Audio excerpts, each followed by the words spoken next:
Tendo dito isto, passamos então agora para a primeira mesa redonda da manhã, sobre experiência de uso e utilização de autoteste de HIV, uma oportunidade para a incorporação de outros autotestes, e como moderador convido o meu amigo Segundo Leon, que é da diretoria da Aladiv e professor da Universidade San Juan Bautista, no Peru. Gracias, Carlos. Muy buenos días con todos. Bienvenidos nuevamente a Muito obrigada, Carlos. Bem-vindos todos à segunda parte deste dia tão intenso. Nós continuamos falando de testes e hoje vamos falar sobre autotestes para HIV e vamos falar sobre a experiência do Brasil. É uma experiência, definitivamente, o que foi feito sobre HIV, não só no Brasil, também em outros países, para incorporar outros autotestes. Temos uma mesa muito interessante com Mariana Villares, do Ministério de Saúde, Alisson Migolin, do Ministério da Saúde do Brasil também, Ana Paula Moreira, Carlos Sorre, da Universidade de São Paulo, Mariana Villares. Bom dia, bem-vinda. Olá, pessoal, bom dia. Vocês confirmam que estão me escutando? Confirmado, la escuchamos. Obrigada. Bom dia, pessoal. É um prazer poder falar um pouquinho nesse evento. Ontem eu assisti as últimas palestras e eu acho que tem muito a agregar essas informações que eu vou apresentar hoje. Eu acho que o dia de evento hoje também vai ser bastante interessante. Bom, meu nome é Mariana Villares, eu trabalho no Ministério da Saúde, na equipe responsável pelo diagnóstico do HIV e das outras HIV, sífilis, hepatites e outras ISTs, principalmente na parte de testes rápidos e autotestes, e eu vou apresentar hoje como foi e como está sendo a implantação do autoteste de HIV no Brasil. Vou compartilhar aqui minha tela, tá?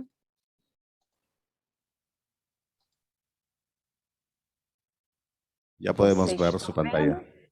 E agora vocês conseguem ver no modo já de apresentação? Sim, por favor. Ok, está perfeito. Adelante, Mariana. Ok, então vamos lá.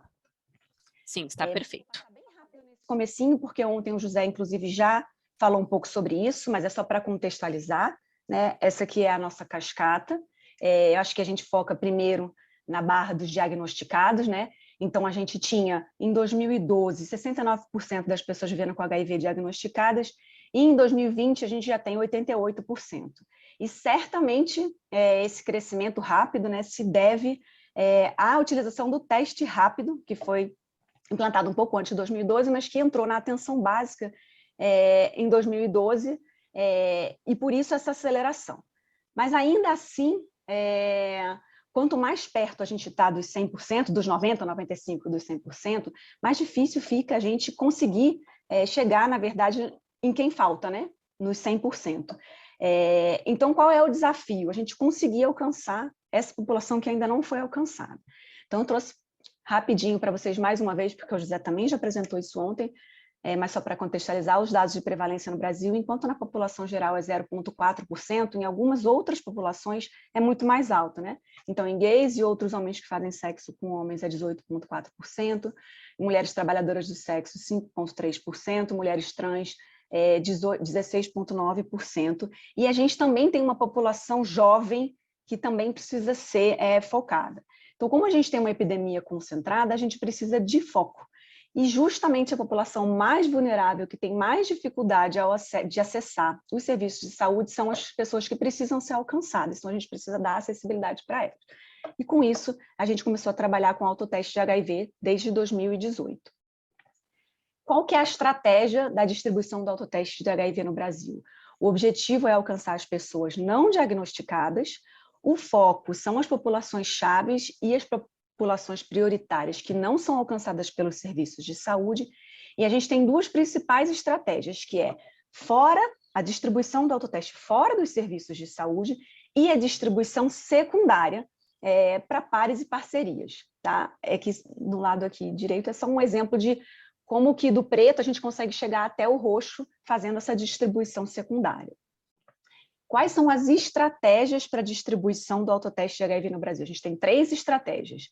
A primeira é a entrega de autoteste para usuários de PrEP, para que eles entreguem para pares e parcerias sexuais. Porque a gente sabe que pessoas em PrEP são pessoas que entendem do HIV, sabem que estão em risco, né? No Brasil, a gente tem critérios para as pessoas serem elegíveis para a PrEP, e essas pessoas certamente têm contatos com pessoas que podem estar em risco e que podem se beneficiar dessa tecnologia. Tá? Então, a cada consulta, eles podem retirar 5 testes para entregar para pares e parcerias sexuais. A nossa segunda estratégia também é a distribuição em locais de sociabilidade das populações chaves e prioritárias, que pode ser feito por profissionais de saúde ou por organizações da sociedade civil, então vai até as pessoas, né? E nessa estratégia também pode ser entregue um autoteste para essas pessoas que estão sendo abordadas e mais 5 para entregas para pares e parcerias. E também a nossa terceira estratégia é para pessoas atendidas no serviço de saúde, que podem estar ou se testando ou podem ser uma PV-HIV fazendo uma consulta. Elas podem sair de lá, receber informações e receber 5 autotestes para entregar para pares e parcerias, além de um teste para ela mesma. Tá? A gente tem um documento de diretrizes para distribuição do autoteste de HIV no Brasil, que está disponível na nossa página, que tem todo o detalhamento da nossa estratégia, para caso alguém tenha a curiosidade de saber um pouquinho mais. Já que a gente tem 15 minutos, não dá para a gente contar tanta coisa, mas tem muita informação adicional. A gente tem no nosso site, um site dedicado, na nossa página do departamento, a gente tem um site dedicado ao autoteste de HIV, que tem sessões de o que é um autoteste, como que funciona o autoteste no SUS, informações para saber mais, como que realiza o autoteste, como que interpreta o resultado. Tem um ícone também para saber onde você pode obter um autoteste gratuito no SUS. Tem uma seção de dúvidas frequentes, tem um questionário pós-teste para quem fez o teste entrar lá, responder, contar um pouquinho para a gente da experiência. Tem uma seção de materiais informativos e tem um painel. Então, aqui do lado eu trouxe só alguns exemplos de algumas coisas que a gente pode encontrar no nosso site. Então, tem um folheto que pode ser entregue junto com o teste, um cartaz a ser afixado nos locais onde distribuem testes. Aqui a gente tem os vídeos demonstrativos que são curtos, porém completos. Para a realização do teste, vocês podem ver que são 2, porque a gente começou a estratégia com um teste, que era de sangue, e a gente, esse ano, passou a utilizar um teste de fluido oral nessa estratégia. A gente tem também um vídeo que fala um pouquinho sobre o autoteste, como funciona, é bastante interessante.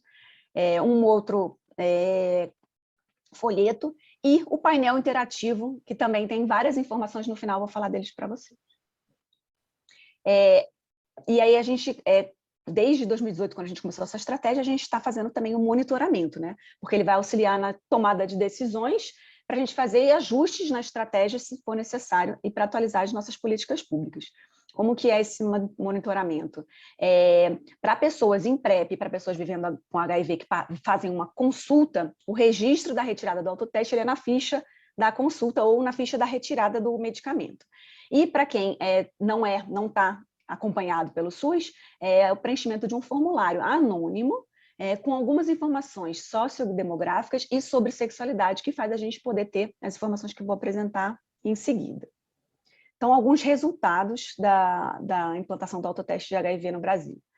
Esse talvez seja o principal slide da nossa apresentação. A gente começou com um piloto em 14 municípios, em dezembro de 2018, com a utilização de um autoteste de sangue, o Action, que é esse aqui que está aqui em cima. A gente até hoje já distribuiu, esses dados são até setembro, a gente já tinha distribuído 344.209 autotestes no SUS. E aí a gente pode ver aqui o número de autotestes distribuídos por mês e alguns marcos, né? Então a gente começou um piloto em dezembro de 2018, a gente fez uma oficina presencial com representantes do piloto, tanto nas coordenações estaduais de HIV e municipais, quanto representantes de algumas estratégias, inclusive ONGs, em julho. Então, a gente pode ver um crescimento em agosto, setembro, outubro, novembro, dezembro, do número de testes, depois que a gente fez a oficina, conversou um pouco com as pessoas, expandiu um pouco isso. Em janeiro de 2020, a gente ampliou para o Brasil inteiro, em função dos resultados bem-sucedidos do nosso piloto. Então, a partir de janeiro, todo o Brasil já podia entrar na estratégia e passar a distribuir. E aí, em março, a gente teve o início da pandemia, a gente já viu em abril uma pequena redução no número de autotestes distribuídos, e aí a gente soltou uma nota com recomendações sobre o distanciamento social para ampliar a distribuição do autoteste de HIV no Brasil. Porque em função da necessidade das pessoas não estarem aglomeradas no serviço, a gente passou a recomendar a ampliação do uso do autoteste para evitar que as pessoas ficassem no serviço, então uma substituição da testagem rápida pelo autoteste, e também para poder expandir e continuar mantendo a oferta de testagem para a população que a gente precisa alcançar, que era a população-chave prioritária. Então, em abril, a gente soltou essas recomendações e a gente fez alguns webinários com relação a isso, para informar sobre a nota, para tirar dúvidas e para incentivar a ampliação, em maio e em junho do ano passado. E aí a gente pôde ver um crescimento muito grande na distribuição do autoteste de HIV, como a gente não esperava, inclusive, a gente acabou com os testes que a gente tinha nos nossos estoques. Então, como a gente já estava numa nova compra, a compra no Ministério da Saúde demora um pouco para ser feita, a gente já estava iniciando uma nova compra, mas em novembro a gente acabou que no estoque do Ministério da Saúde os testes acabaram, mas ainda tinha testes nos estoques locais. Vocês podem ver que a distribuição ela não parou, ela só diminuiu. E em abril desse ano, a gente começou a distribuir um novo teste no SUS, que dessa vez foi o HIV Detect, que utiliza amostra de fluido oral. Ele foi comprado via licitação, e ele foi o que apresentou dentro das características técnicas ok, aprovado pela Anvisa, e tendo todas as características técnicas necessárias do edital, ele foi o que apresentou o menor preço, então ele ganhou a licitação. E aí a gente começou a ver, de novo, um aumento na distribuição do autoteste no SUS. Tá? Aqui embaixo eu só trouxe separado as estratégias, né? Então, a distribuição individual, que é quando a gente tem o preenchimento da ficha, a distribuição para pessoas em PrEP, representou 30%, a distribuição para PV-HIV, não são todos os locais que estão fazendo, para PV-HIV levar para pares e parcerias, a distribuição consolidada, que é quando a gente não consegue preencher a ficha individualmente, então deixa, por exemplo, uma quantidade em algum lugar de grande frequência da população-chave e a gente não consegue ter a ficha preenchida. Então, a gente acaba inserindo, para ter controle do estoque, nessa informação consolidada. E o total de 344.209 distribuídos até setembro. Eu trouxe aqui também um gráfico para mostrar o número de municípios que distribuíram autotestes. A gente tem em azul o número de municípios que distribuíram naquele mês. A gente pode ver que também tem uma queda, assim como teve uma queda no nosso estoque, também teve uma queda no número de municípios. Em vermelho é o número de municípios novos que entraram na estratégia naquele mês, e essa linha verde aqui mostra o número acumulado de municípios. Então, até outubro, a gente tinha 239 municípios brasileiros já distribuindo o autoteste. Os dados de novembro vão sair agora no dia 10 de dezembro. Com relação ao resultado, né, os dados de distribuição, o que a gente está conseguindo alcançar, qual está sendo o resultado do nosso trabalho. A gente trouxe aqui na esquerda o número médio de autotestes retirados, então a gente pode ver que varia um pouco de estratégia para estratégia, mas em média as pessoas têm retirado 3 autotestes, cada um. Tá? Aqui com essas bolinhas aqui, são informações também extremamente importantes, que é com relação à idade das pessoas que pegaram testes. O José apresentou ontem, mostrou como a gente está com uma população muito jovem infectada, né? Então a gente precisa alcançar essa população, e essa população jovem é uma população que não vai ao serviço de saúde, então essa estratégia tem se mostrado interessante para a população jovem. Então, 20% das pessoas que retiraram o autoteste, lembrando que esses dados são dados de pessoas que retiraram o autoteste, tá? Não necessariamente os dados das pessoas que fizeram o autoteste, porque a gente não tem controle sobre esses dados. Então, 20% das pessoas que retiraram os autotestes tinham entre 18 e 24 anos, e 21% tinham entre 25 e 29 anos, o que mostra que 41% das pessoas que retiraram autotestes tinham entre 18 e 29 anos, que é uma população jovem. Com relação a quando foi o último teste para HIV, a gente pode ver também que 20% das pessoas que retiraram o autoteste nunca tinham se testado para HIV na vida, o que mostra que também a gente está alcançando uma população que a gente não conseguia alcançar antes. E se a gente for para a idade entre 18 e 24 anos, que são os bem jovens, esse percentual aumenta para 27%. Então, isso nos mostra que a gente está conseguindo chegar na população jovem e está conseguindo alcançar uma população que não se testa. Tá? Com relação à identidade de gênero, a gente vê que a grande maioria da população que está sendo alcançada com essa estratégia são de gays e outros homens que fazem sexo com homens, depois de mulheres cis. A gente acredita que tem bastante profissional de sexo aqui, mas a gente não tem esse controle porque a gente não fez essa pergunta na ficha. E aí o que a gente também acredita que é interessante é esses 5% de pessoas trans. A gente até gostaria que fosse mais, mas a gente já acredita que esse 5% é um percentual legal que a gente está alcançando mais do que os serviços de saúde conseguem alcançar. Tá? Mas a gente ainda tem um foco de crescer esse percentual de pessoas trans. Com relação à raça-cor, a gente já está alcançando 51% da população é branca ou amarela, 48% da população negra, 1% da população indígena e um dado que acabou sendo ignorado, aqui só duas pessoas. Com relação ao nosso painel interativo, a gente tem exatamente esses dados que eu apresentei para vocês nesses últimos 2 slides. A gente tem no nosso painel online, vocês podem entrar em www.ad.gov.br/ptbr/painel autoteste, ou se vocês entrarem na página sobre autoteste, lá embaixo tem um ícone para o painel, que mostra essas informações com possibilidade de filtros. Então, qualquer pessoa pode entrar lá e ter essas informações. Então, aqui a gente tem a primeira página, você pode, por exemplo, filtrar aqui por qualquer unidade da federação e ter separado os dados por unidade da federação. E aqui eu trouxe, por exemplo, sem filtrar, né, ainda do Brasil, uma das informações que estão lá. Vocês podem ver que aqui embaixo tem 4 de 7, são 7 páginas no painel, essa é a 4ª. E aqui deixei o filtro do Brasil, mas se a gente quiser selecionar outra UF, é só selecionar, também a gente vai ver como está essa estratégia, essa distribuição nessa UF. E também dá para selecionar separado, por exemplo, por distribuição só individual ou distribuição só na estratégia da PrEP. Então, tem bastante informação legal nesse site para se vocês depois acharem interessante acompanhar. Tá? Era isso que eu queria trazer para vocês. A gente só tinha pouco tempo, mas estou disponível para qualquer dúvida e perguntas adicionais que possam surgir. Obrigada. Gracias, Mariana. Interessante. Aí dados. Obrigado, Mariana. Dados muito interessantes, 350 mil testes distribuídos no Brasil para autoteste, quase 50% entre pessoas de 18 a 29 anos. Isso é mais do que interessante. Realmente, os dados demonstrados são um exemplo que em muitos países temos que seguir.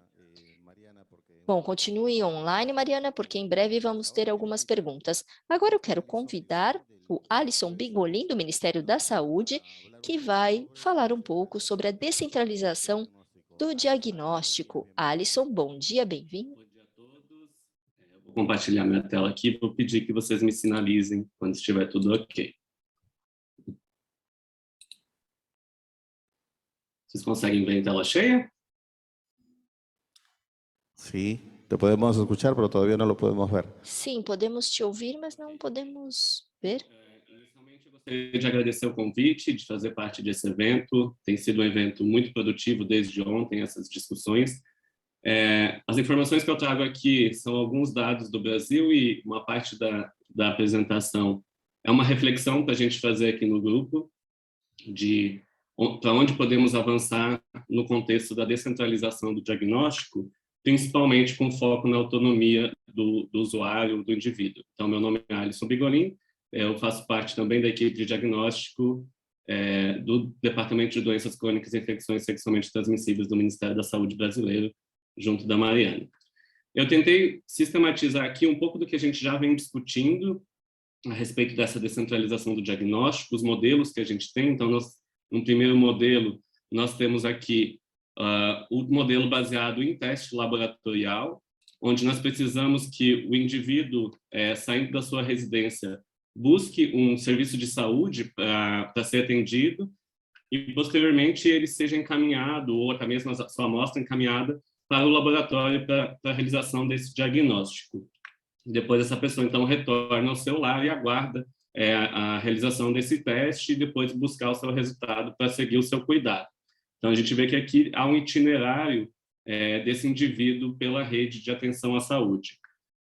Nós precisamos pensar que algumas situações, quando a gente vai olhar com mais detalhe para esse indivíduo, ele pode ter algumas situações de alta vulnerabilidade que torna inviável esse itinerário dele dentro da rede de atenção à saúde do acesso ao diagnóstico. Muitas vezes, o recurso financeiro que ele tem vai ser priorizado para outras situações, como, por exemplo, não para uma passagem de transporte para acessar esses serviços de saúde.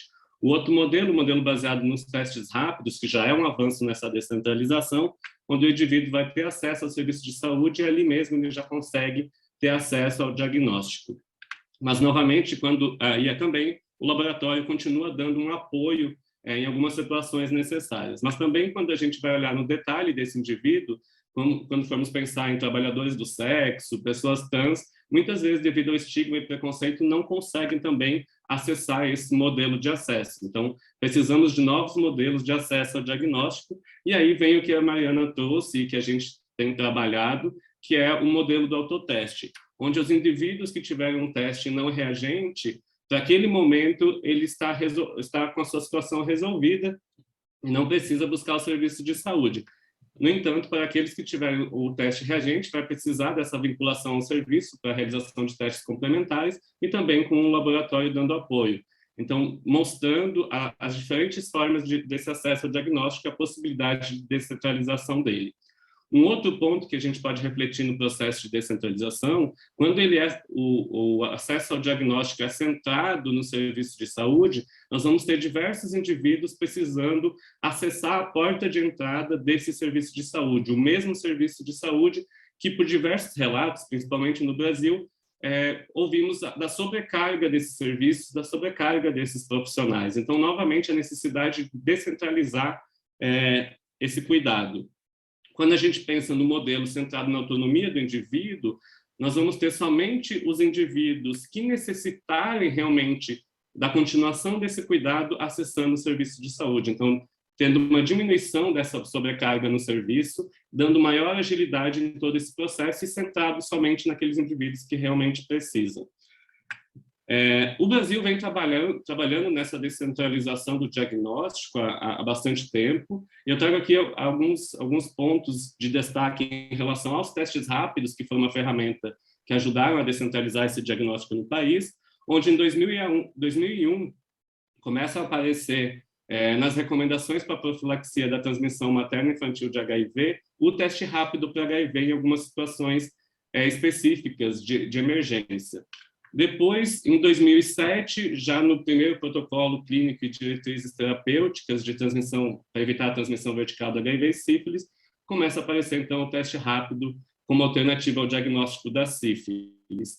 E, posteriormente, em 2012, nós tivemos uma portaria ministerial do Ministério da Saúde que insere os testes rápidos no nível de atenção primária à saúde para a detecção da HIV e sífilis, o que proporcionou maior descentralização e acesso a esse diagnóstico.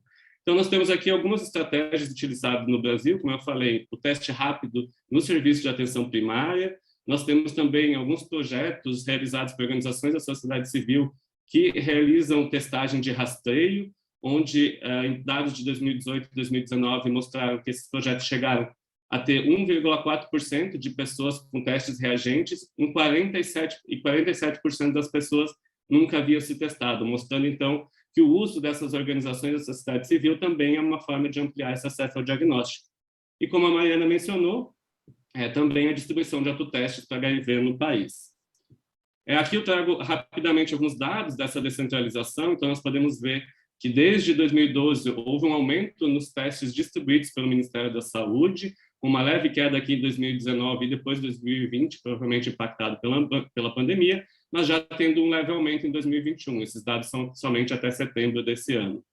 Podemos ver que entre 2019 e 2020 também o Ministério da Saúde realizou grandes aquisições de testes rápidos, e num estudo também foi possível identificar que os testes rápidos para HIV já estão presentes em 95% dos municípios brasileiros, aqui então em verde, onde nós temos testes rápidos, mostrando já essa descentralização dessa metodologia no país.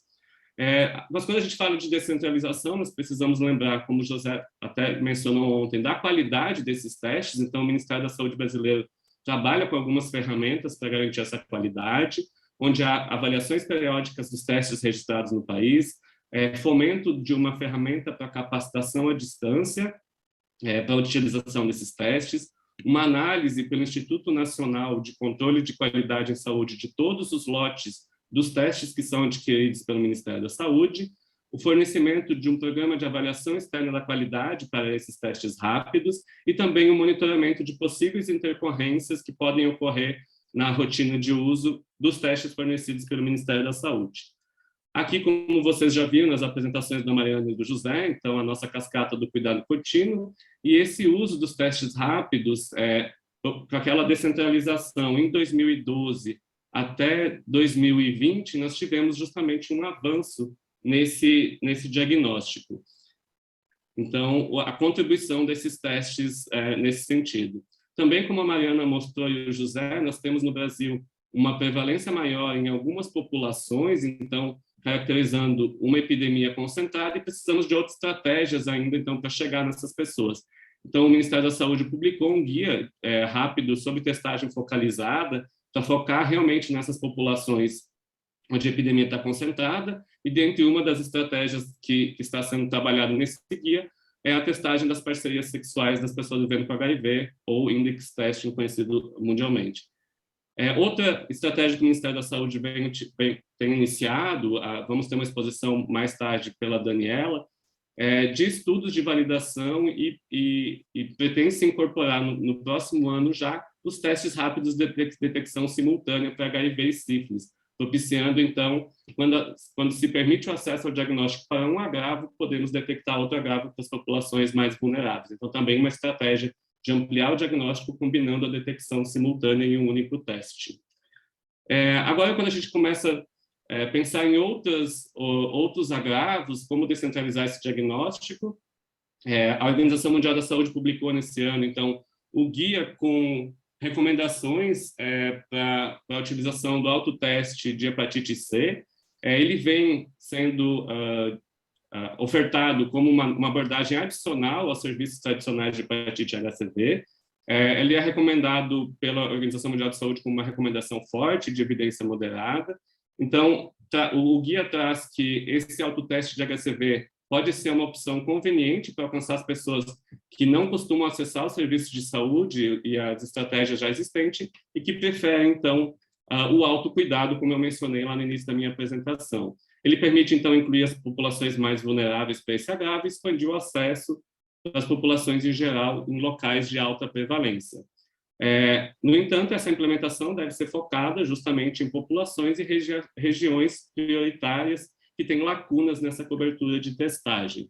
O guia também, não há evidência direta dessa eficácia do uso dos autotestes de HCV ainda, com base nesse guia, mas todos os estudos foram baseados em estudos de usabilidade e custo-efetividade que já se tem para o autoteste de HCV e da eficiência do uso dos autotestes de HIV, que nós já temos essa experiência mundial. Então, com a nossa experiência de autoteste de HIV, nós sabemos que eles aumentam a aceitação para testagem, para esse agravo, aumenta a proporção com o diagnóstico em relação ao diagnóstico realizado nas instituições de saúde, a vinculação ao cuidado das pessoas que utilizam o autoteste é comparável àquelas que são atendidas no serviço de saúde, e uso indevido e danos sociais são raros. Então, isso nos dá um subsídio para pensar em utilizar esses autotestes de HCV.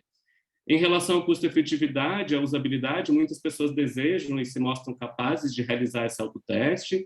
Ele é aceitável e viável, aumenta a equidade àqueles que não poderiam fazer a testagem de outra forma, e apesar de poderem custar mais para o diagnóstico, eles permitem diagnosticar um maior número de casos.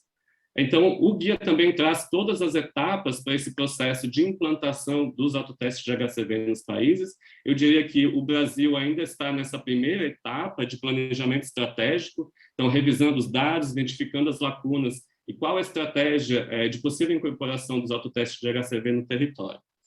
Em relação à sífilis, aqui é um pouco mais complexo, porque nós temos o diagnóstico da sífilis baseado na combinação de testes treponêmicos e não treponêmicos, e sabemos que os testes não treponêmicos ainda, apesar de termos já alguns automatizados, alguns testes rápidos nesse sentido, ainda eles estão bastante centrados no modelo laboratorial. E devido à maior parte dos indivíduos que tiveram sífilis permanecerem com testes treponêmicos reagentes, como funcionaria o uso de um autoteste, ou quão estratégico seria uma autocoleta para esse agravo, em locais de alta prevalência, onde nós teríamos os testes treponêmicos permanentes reagentes. A Organização Mundial da Saúde já vem trabalhando recomendações para intervenções de autocuidado, definindo, então, o autocuidado é quando indivíduos, famílias ou comunidades possam prevenir doenças, manter o cuidado da saúde, com apoio ou sem de um profissional de saúde. Então, tentando realmente descentralizar e dar autonomia do indivíduo nesse cuidado à saúde. Um estudo de 2015 trazia aqui, agora já estou falando de autocoleta, saindo um pouco do autoteste com mais uma estratégia de descentralizar o diagnóstico. Então, um estudo de 2015, onde trazia a autocoleta e a análise quantitativa com uso de DBS, mostra que esse modelo permite maior privacidade de coleta da amostra, maior acessibilidade de coleta para os usuários que são potenciais, facilidade de coleta e transporte e reduz os custos para os provedores de saúde a longo prazo. Novamente, pensando naquela ideia de tirar sobrecarga de dentro dos serviços e somente chegar no serviço àqueles que necessitam. Esse outro estudo é uma revisão com meta-análise do uso de autocoleta comparado com a coleta em serviços de saúde para clamídia e gonorreia, e ele demonstra que a sensibilidade e a especificidade para a autocoleta vaginal, isso já está muito bem posto, a clamídia e gonorreia tem um desempenho muito satisfatório, então, sendo uma estratégia utilizar esse tipo de abordagem de autocoleta vaginal, e também a alta sensibilidade e especificidade para os casos de amostras de urina para a detecção de gonorreia em homens. Então, tem diversos estudos já demonstrando o quanto a autocoleta pode contribuir no diagnóstico das outras ISTs, como clamídia e gonorreia. Esse estudo mais recente mostra já a autocoleta em residência, avaliou-se qual seria a aceitabilidade para a autocoleta em residência para diagnóstico da infecção por SARS-CoV-2. Então, o estudo demonstrou que a maior parte dos indivíduos, mais de 84%, relataram que a coleta, a embalagem e o envio das amostras de saliva, orofaringe e DBS foi aceitável, e 87% mostrou-se confiante nesses resultados que seriam obtidos com a autocoleta na sua residência.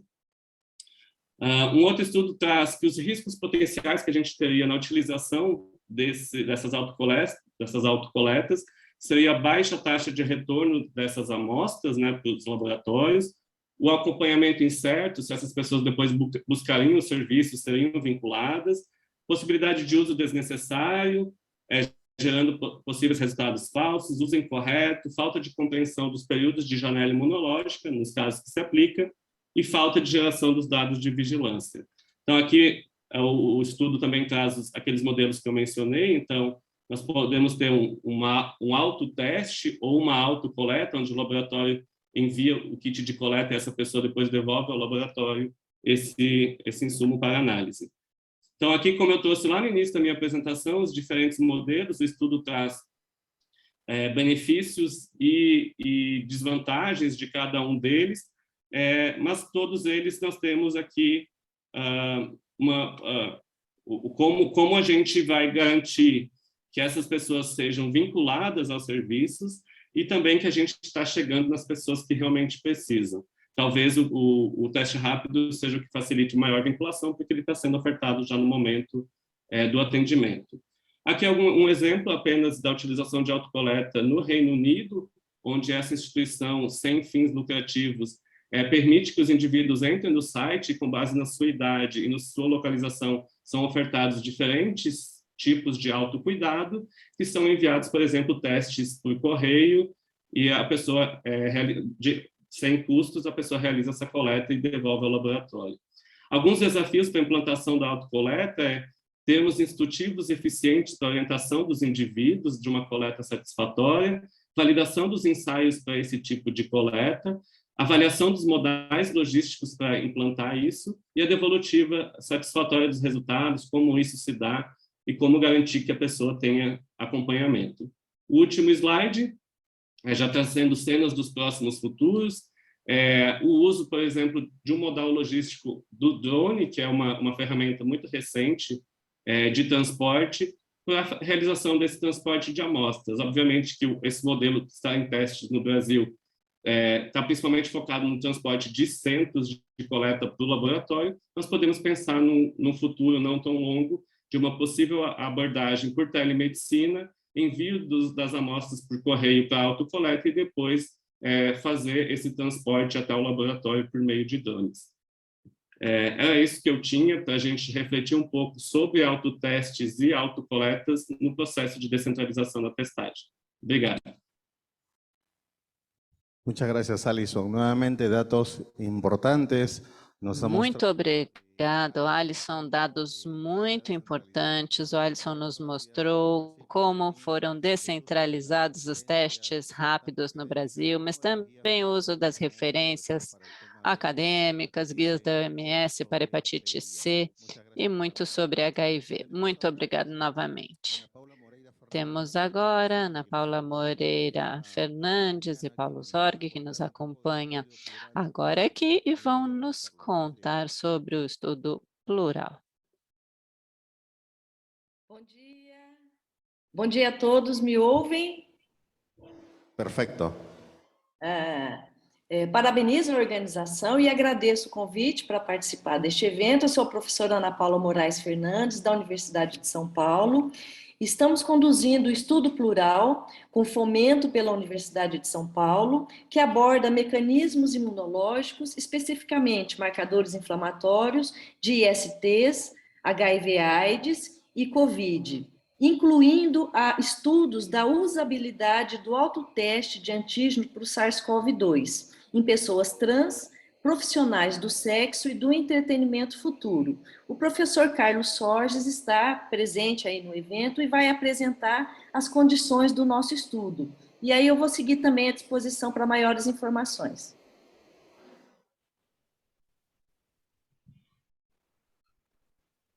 Bom, muito obrigado pelo convite, participar desse importante evento. Muito obrigado pela introdução da professora Ana Paula. Eu e a professora Ana Paula somos professores da USP, da Universidade de São Paulo de Ribeirão Preto, e nós dois somos coordenadores científicos desse projeto plural. E eu vou mostrar para vocês aí, então, um pouco do que a gente está fazendo, envolvendo essa ideia de descentralização, de autotestes, e como que a gente vai aplicar isso em projetos de pesquisa.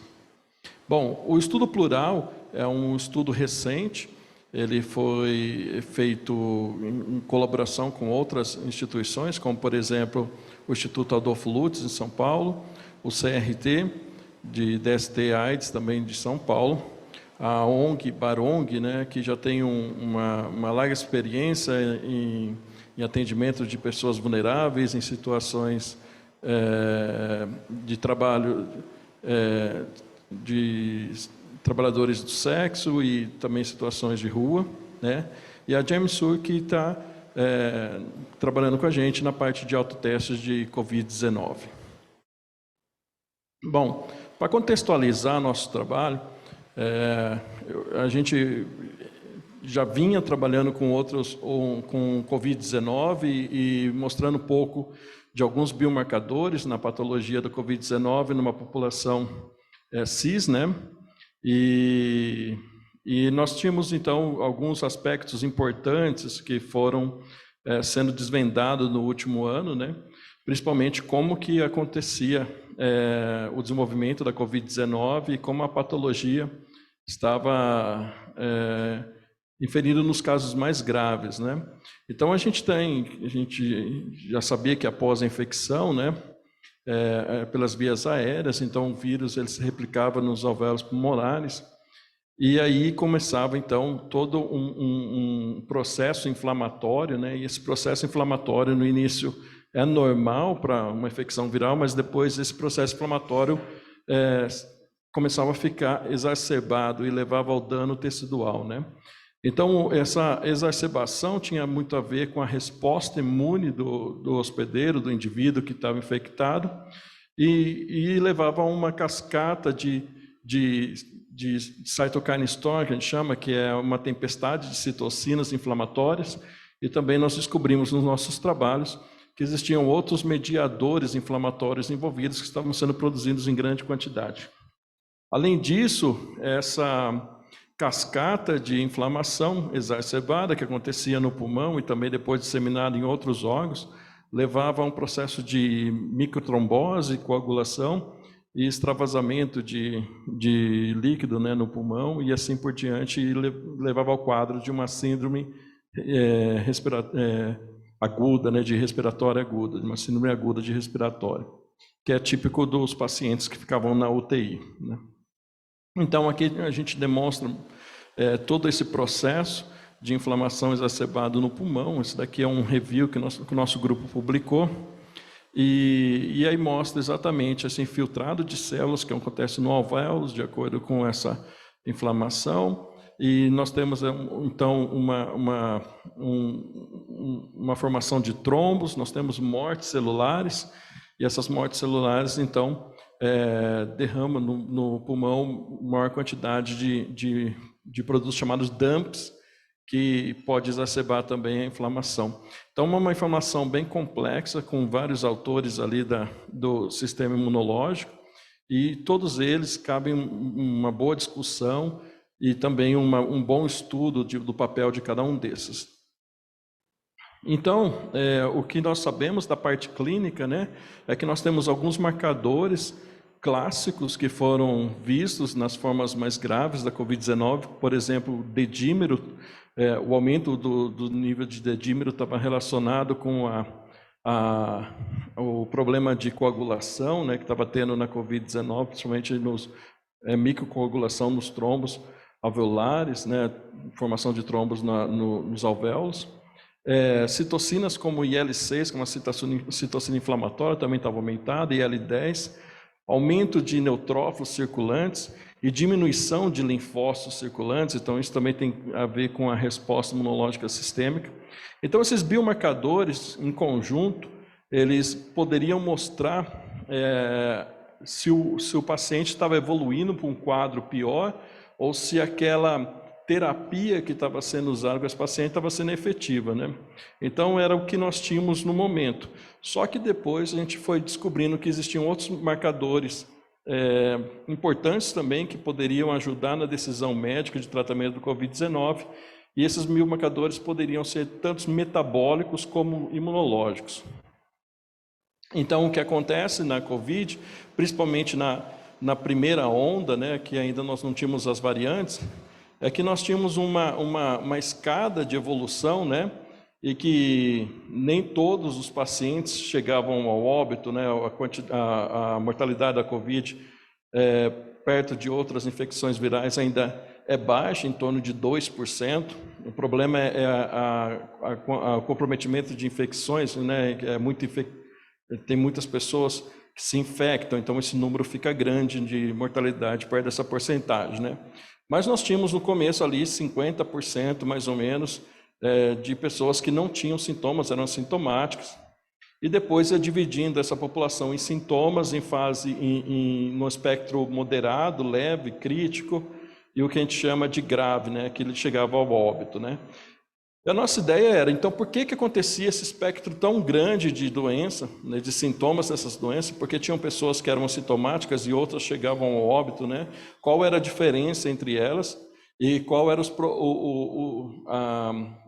a parte, as comorbidades ou o que poderia acarretar essa gravidade do Covid? Então, nós temos uma ideia, né, dessa primeira onda que nós tivemos, e agora da segunda onda também. Esse é um estudo realizado na população brasileira, né, que a idade era um fator muito importante também, né, então nós tínhamos, na primeira onda, principalmente, as pessoas mais idosas eram as que chegavam a ter um Covid mais grave, e nós tínhamos outras comorbidades também relacionadas com essa gravidade do Covid, né, por exemplo, comorbidades como diabetes, comorbidades hepáticas, né, cardiovasculares.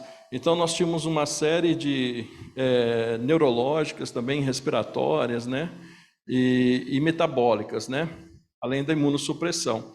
Então, todas essas comorbidades em conjunto com fatores de risco, que eram principalmente idade e depois também vem o sexo masculino, né? Então, o gênero masculino, que veio como fator de risco, levava, então, ao grande número de óbitos de pessoas em determinada faixa, em determinado conjunto da população que estava infectada com Covid.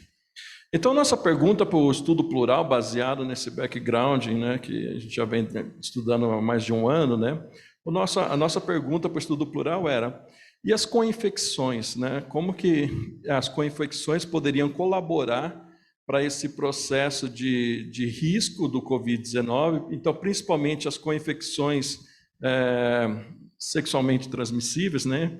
E com Covid-19, e como, né, já que o gênero masculino era um fator também de risco, devido a um mecanismo dependente de testosterona, que nosso grupo também estudou, o trabalho está em fase de publicação agora. Então, como que os indivíduos transexuais, que esses indivíduos foram marginalizados dos estudos até agora, a gente pode dizer assim, não teve um foco principal, que faziam a substituição hormonal, como eles estavam inseridos nesses fatores de risco. Então, nossa pergunta do plural foi analisar co-infecções de Covid-19 e infecções sexualmente transmissíveis e levar esse fator de reposição ou tratamento hormonal nos indivíduos transexuais, né? Assim nasceu o estudo plural. Então, nossos objetivos principais, levando em conta, então, agora toda essa parte de co-infecção, né, era analisar, né, a usabilidade dos testes rápidos de antígeno, como também os autotestes, e no caso aqui, com a nossa parceria com a GEMSUR, a gente fez os autotestes de Covid-19, né? Olhar também essa população, que são trabalhadores do sexo, do entretenimento noturno, os transexuais, a vulnerabilidade deles para infecção de Covid-19, a exposição que essas pessoas estão, né, nos ambientes de trabalho deles, né? E também como que fica a resposta imunológica, os biomarcadores relacionados às co-infecções de Covid-19 e doenças sexualmente transmissíveis, né? E aí, a partir disso, nós vamos determinar, então, marcadores imunológicos e metabólicos, né, descrever qual é a resposta imune nesses indivíduos e poder dizer qual que vai ser o desfecho, né, dessa doença e um possível tratamento ou mesmo a falha de tratamento, né? Então, o nosso projeto vai atender no total 1.500 voluntários, né, pacientes voluntários, e nós vamos fazer então na rua, né, no local de trabalho dessas pessoas. Então nós vamos buscar no local de trabalho através de uma ação já coordenada pela ONG Barong. Nós vamos fazer então o teste rápido de Covid-19, de HIV, HCV, hepatite B e sífilis. E a partir então da positividade desses indivíduos, eles serão divididos em 8 grupos, 4 grupos iniciais que são os indivíduos cis, né? E 4 grupos que serão os indivíduos trans. E aí esses estudos então moleculares na parte de resposta imune e metabólica serão desenvolvidos nos nossos laboratórios na USP, baseado então nessa divisão de grupo e da positividade. Mas antes da positividade, nós temos todo um estudo de vulnerabilidade, aplicação dos testes, usabilidade desses testes, aceitação desses testes, um estudo sociodemográfico desses pacientes e também no caso dos positivos, nós vamos analisar os pares através de doação de teste para eles fazerem em casa, né? Então, nós temos tanto protocolos clínicos estabelecidos no nosso grupo, que vão analisar vários aspectos importantes da parte de saúde comportamental desses indivíduos, e na parte de pesquisa nós temos objetivos bem específicos de acordo com a nossa área de pesquisa molecular, principalmente. Tanto a parte de transcrição de genes, de polimorfismo para alguns genes importantes também para desenvolvimento de uma resposta imune mais efetiva ou não, e os biomarcadores no plasma desses indivíduos. Os nossos protocolos, com essa ideia de descentralização e uso desses testes rápidos, né, esse projeto só é possível por causa do uso dos testes rápidos, porque senão a gente não ia ter acesso a essa população e nem mesmo saber, naquele momento, quais são os indivíduos que estarão infectados para Covid-19 ou infectados para outras doenças, né, sexualmente transmissíveis. Então, o nosso protocolo é na rua mesmo. Então, o grupo Barong, né, eles já têm boa experiência na abordagem desses indivíduos, trabalhadores do sector de entretenimento noturno, que são sempre marginalizados em várias políticas públicas, né? E o Barong ele já faz um trabalho a longo tempo de testagem no ambiente de trabalho, né? Então a gente começa convidando essas pessoas, nós temos questionários específicos, sociodemográficos, aí depois nós fazemos os testes rápidos de Covid-19, ou ainda o teste, autoteste, né, que estamos em estudo, o autoteste, analisamos a usabilidade disso e podemos doar para pessoas, em caso positivo, levar para os pares, para ver se eles também estão infectados, e depois, então, nós fazemos o teste específico de HIV e outras doenças sexualmente transmissíveis, e depois o resultado é dado individualmente, é feito um acolhimento desses indivíduos, e direcionar nossos sistemas de saúde de acordo com o resultado, né? Então, no caso de o teste rápido der positivo para alguma dessas infecções, ou no caso de co-infecções, então assim é colhido o sangue desses indivíduos, e aí esse sangue, então, vai ser o nosso material rico de trabalho dentro do laboratório para nossos objetivos de pesquisa. O autoteste que nós vamos usar na parte de COVID é o Monopaz da VivaDiag. É aquele que, então, a própria pessoa pode fazer um swab nasal ou um swab da garganta, né? E, então, ele é um teste bem fácil. Nos testes iniciais de usabilidade foi bem aceito, não teve muitos problemas, e a gente conseguiu atingir uma população que antes não iam fazer o teste de Covid, principalmente aquelas pessoas que são assintomáticas, né? Que agora na variante Ômicron a gente está tendo muitos casos de contaminação de Covid e pessoas não desenvolvendo a doença grave, sendo sintomático leve. Então, esses é muito importante a gente reconhecer na rua, para que no ambiente de trabalho eles não passem a doença para frente, né? E depois, então, nós temos o teste rápido de HIV por saliva, né, oral, que já foi dito hoje aqui, já foi explicado sobre esse teste. E temos os testes também de hepatite C, hepatite B e sífilis também, só que nesse caso é por uma gota de sangue, né, por uma porção de sangue, que é feito esses testes, né.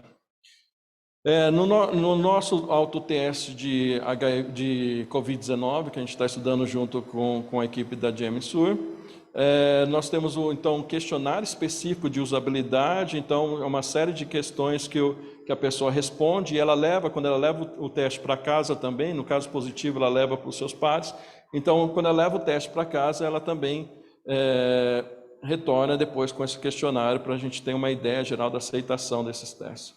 A nossa perspectiva de pesquisa, então, é conseguir melhores biomarcadores ou talvez novos alvos terapêuticos ou adjuvantes ou direto, para a gente conseguir melhorar a resposta do paciente nas infecções graves e também para a gente ter um norteamento de como fazer isso em possíveis novas pandemias, né?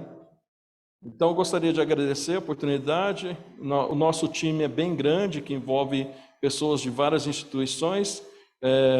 Como coordenadores, então, científico, e a professora Ana Paula. E gostaria de agradecer a Ana Flávia Pires, da empresa GEMSUR, que apoia a gente com os autotestes de Covid-19 e toda a parte de apoio na logística e também no uso, né? E embaixo nós temos uma série de colaboradores, tanto da Barong, quanto do Instituto do Flutz, do CRT e propriamente da USP. Muito obrigado. Gracias, Carlos.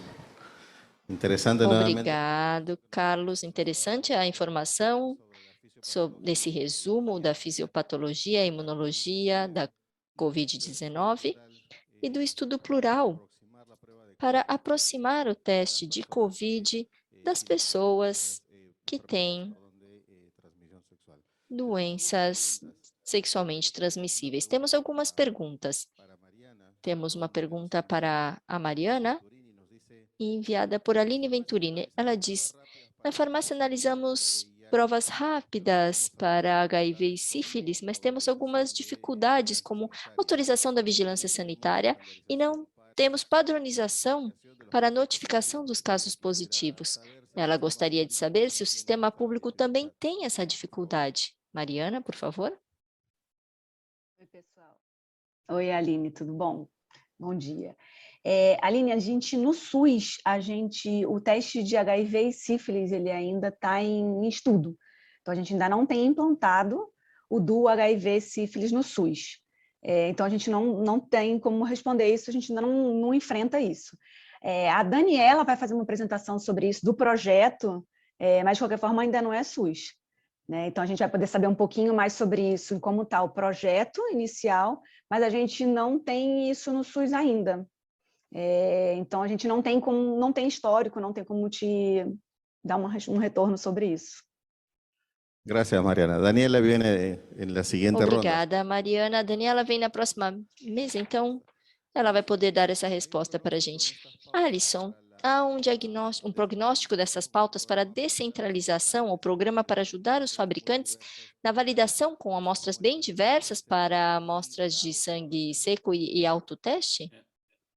Os guidelines que eu apresentei, principalmente o guideline da OMS, mostra a estratégia de utilização dessa autocoleta, como essa intervenção entraria nos cuidados à saúde, mas não há um detalhamento dessa condução dos processos de validação desse tipo de amostra. Há diversos fabricantes que já realizaram essas validações, basicamente há estudos de comparação entre a autocoleta e a amostra coletada por profissionais de saúde e verifica-se o desempenho de um modelo com outro modelo, e aí, na presença de resultados satisfatórios, incorpora-se isso nas instruções de uso e tramita-se isso junto aos reguladores para a incorporação desse novo tipo de amostra.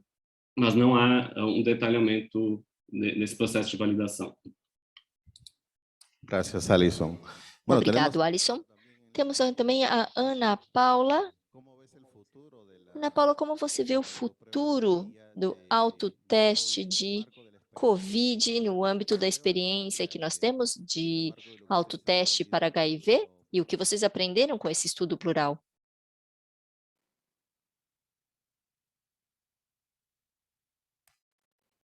A professora Ana Paula vai responder.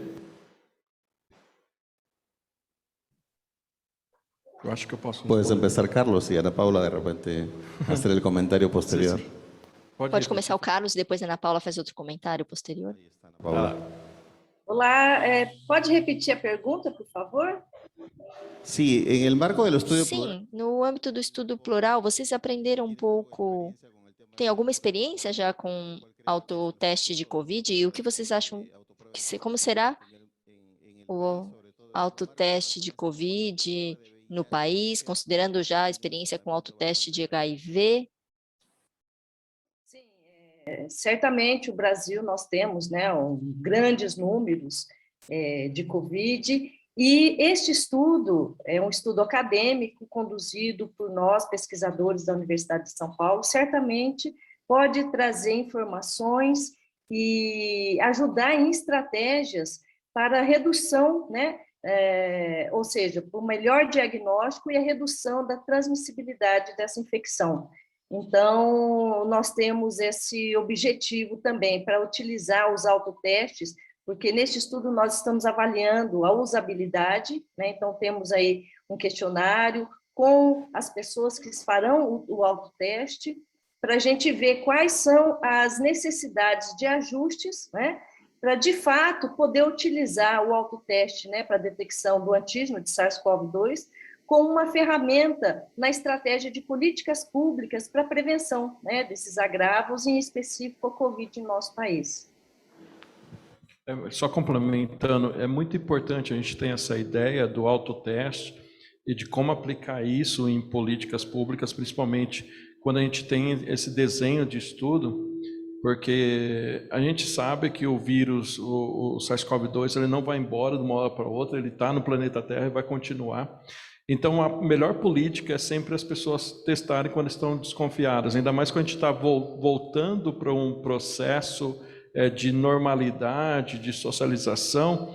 Então, o primeiro ponto que alguém tiver algum sintoma, ou mesmo ter alguma exposição não protegida, eventualmente numa festa, numa aglomeração, é importante que ela faça o autoteste.